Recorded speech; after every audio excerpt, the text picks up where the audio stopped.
Le 22 avril 2026, Jordan Bardella a publié cette vidéo. Nos adversaires ne sont pas seulement incompétents, ils sont malhonnêtes.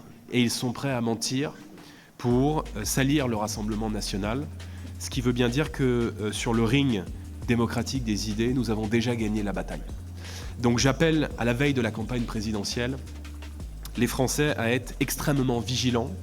Je leur dis soyez prudents et soyez vigilants à l'égard de ce qui circule sur les réseaux sociaux. Parce que l'épisode des fake news que nous connaissons de manière sporadique depuis quelques semaines vont être le quotidien de la campagne présidentielle.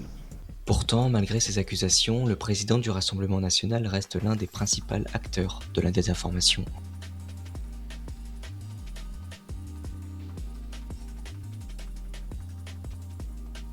Proposition d'Emmanuel Macron, trier les médias avec un label chargé d'indiquer au public, à vous, quelles sont les bonnes et les mauvaises informations, les bons et les mauvais médias, les bons et les mauvais journalistes. Au nom de la lutte contre les fake news, le président de la République veut instaurer ni plus ni moins un véritable contrôle de l'information. C'est ici une très grave dérive antidémocratique que je veux dénoncer. Ce que propose le président Macron remettrait en cause le fragile édifice des libertés publiques, garanti en ce qui concerne la presse depuis plus d'un demi-siècle.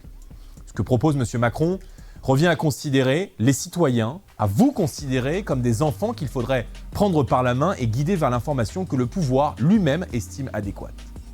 Ce genre de pratique aboutit dans les faits à ce que le fameux roman de George Orwell, 1984, présente comme le ministère de la vérité qui dicte ce qu'on a le droit et même le devoir de dire ou de penser. En démocratie, il ne peut y avoir de médias jugés conformes par le pouvoir comme il ne peut y avoir de sous-citoyens ou de mauvais votes.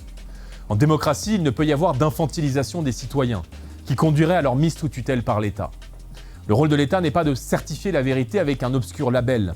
Il est de garantir la liberté de la presse, la liberté d'information, la liberté d'expression et de permettre à chaque citoyen et à chaque citoyenne de se faire sa propre opinion et de voter en ayant parfaitement conscience des enjeux réels. Quand bien même ce label ne serait pas donné directement par l'Élysée mais par un comité de journalistes sélectionné par ses soins, le résultat serait bien évidemment le même. La liberté, nous le disons, est un bien précieux, que l'on peut perdre si on ne veille pas constamment sur elle. Or, sous le règne du président Macron, vos libertés et vos droits n'ont cessé de reculer. En faisant fermer la chaîne de télévision la plus populaire de la TNT, C8, l'État macroniste a porté atteinte à vos libertés de choix. Ne laissez pas Emmanuel Macron mettre Internet et la presse sous surveillance. Signez et faites signer notre pétition. Il en va de vos libertés et il en va au fond de la démocratie française. Dans cette vidéo, Jordan Bardella a affirmé qu'Emmanuel Macron souhaitait trier les bons et les mauvais médias, suggérant ainsi une intervention directe de l'État. Or, cette proposition reposait en réalité sur l'évaluation d'experts indépendants spécialisés dans le domaine audiovisuel, et non sur une décision de la part du président. Il a également déclaré que ce label, élaboré par des professionnels, dira à vous quels sont les bons journalistes et que la proposition d'Emmanuel Macron équivaudrait à un contrôle de l'information. Enfin, Jordan Bardella a affirmé, je cite, que sous le règne du président Macron, vos libertés et vos droits n'ont cessé de reculer. En faisant fermer la chaîne de télévision la plus populaire de la TNT, C8, l'État macroniste a porté atteinte à vos libertés de choix. Pourtant, la fermeture de C8 a été décidée par l'Arcom, l'autorité de régulation de la communication audiovisuelle et numérique, et non directement par Emmanuel Macron. En plus, à ce moment-là, C8 avait accumulé plus de 30 sanctions et près de 8 millions d'euros d'amende. Mais Jordan Bardella n'est pas un cas isolé dans ce domaine. Marine Le Pen aussi désinforme ses électeurs. Dans une récente publication sur ses réseaux sociaux, Marine Le Pen a diffusé une vidéo volontairement modifiée d'un discours de Jean-Luc Mélenchon, lui attribuant des propos qu'il n'avait pas tenus, dans le but d'influencer l'opinion publique en sa faveur. La diffusion de ce type de contenu est illégale et Marine Le Pen en a parfaitement conscience. Jean-Luc Mélenchon a par la suite annoncé son intention de porter plainte. Lors d'un échange avec le journaliste Darius Rochemin, il a affirmé, sans apporter la moindre preuve, que des militants de gauche avaient produit des vidéos truquées à son encontre. La politique passe très bien par des choses très superficielles. Vous savez comme moi, cette émission de télévision où vous êtes fait mettre en boîte par Roselyne Bachelot. Voilà. Mais je veux dire, monsieur Rochemin, vous pouvez reprendre les montages de la France Insoumise qui ont été faits par des militants de gauche.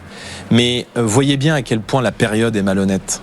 Voyez bien à quel point avec un montage, on peut faire dire tout et n'importe quoi à quelqu'un. Je me suis retrouvé sur un plateau de télévision du service public, sous les moqueries d'un certain nombre d'observateurs qui étaient présents sur le plateau, qui n'avaient pas jugé utile de me répondre sur le fond de mes arguments et qui préféraient Vous savez bien que c'est le pouffer jeu de dans ce rire. genre d'émission. Bon. C'est le jeu partout. C'est le voilà. jeu, monsieur Rochebin. Vous êtes Mais armé. je sais que je joue à un jeu où les règles sont plus dures pour moi qu'elles ne le sont pour les autres. Et la réalité, c'est quand on n'a plus rien à me reprocher sur le fond, quand on n'a plus rien à contester sur mes idées, eh bien, on essaye de dézinguer la personne. Et c'est sans doute à quoi je serai confronté dans les prochains mois. Vous vous êtes J'y dit, suis prêt. franchement. Et je allez. rassure mes adversaires, je suis extrêmement Ouais. solide. Alors la fameuse émission dont Jordan Bardella nous parle depuis tout à l'heure, c'est celle-ci. Une question à Donald Trump. Où est-ce qu'il trouve toute cette énergie aussi? Vous répétez là, hein. Là, un petit manque d'imagination. Elon Musk. Dans le tirage de pompe, ça fait Il tire les pompes à Donald Bah Trump. oui, bah évidemment. Je vous trouve bien inélégante, Madame Bachelot. Non. Non, mais c'est. Pourquoi est-ce qu'il déteste? Pourquoi est-ce qu'il nous déteste? Une question à Vladimir Poutine. Où trouve-t-il toute cette énergie?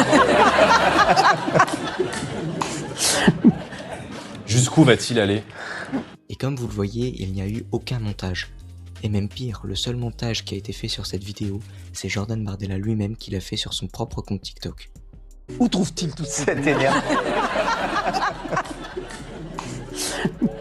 Bah oui, bah évidemment.